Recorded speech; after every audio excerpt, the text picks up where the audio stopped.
ගමේ රසට කැකිරි ව්‍යංජනයක් හදාගන්න කැමතිද? මට නම් මේකට කැකිරිත් එක්ක කොස්සටත් හම්බුණා. කොස්සට දාලා කැකිරි හැදුවම ගොඩක් රසයි. මේ කැකිරි ටික කපලා හොඳට කිරි ඇරලා කැකිරි කෑලි ටික සුළුින් හොදා ගන්න ඕනේ. ඊට පස්සේ මේකට කහ 3-5 බැදපු මිරිස් කුඩු අනාගෙන ටිකක් වෙලා තියලා ඇති පදමට ලුණු දාලා තෙල් ටිකක් ලිපේ තියලා මේ ඔයාලට පේන්නේ මං තෙලට කැකිරි ටික දාපු වෙලාව. ඔයාලා මතක තියාගන්න මේ වෙලාවේ නම් ගොරක දාන්න එපා. හැබැයි ගොරක දාන්න ඕනේ චුට්ටක් තැම්බුණාට පස්සේ. මේ බලන්නකෝ මේ කොස්සටේ දැන් තැම්බිලා. ඒකයි මම ඒකට ගොරකත් එකතු කරලා තියෙන්නේ. මම උයාගත්තේ දරලිපේ. ඒකෙන් තවත් මේ කැකිරි වැංජනේ රසවත් වුණා.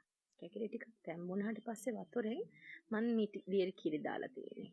ඊට පස්සේ මේ කැකිරි වැහෙනකම්ම මිටි කිරි දැම්මා. හැබැයි මම මේ වැංජනේ ඉවෙලන් රෑ කන්න ගත්තේ නම් උදේ. ඔන්න බලන්නකෝ. මිටි කිරි ටික හිඳිලා කැකිරි වැංජනේ ලස්සනට හැදිලා තියෙන ලස්සන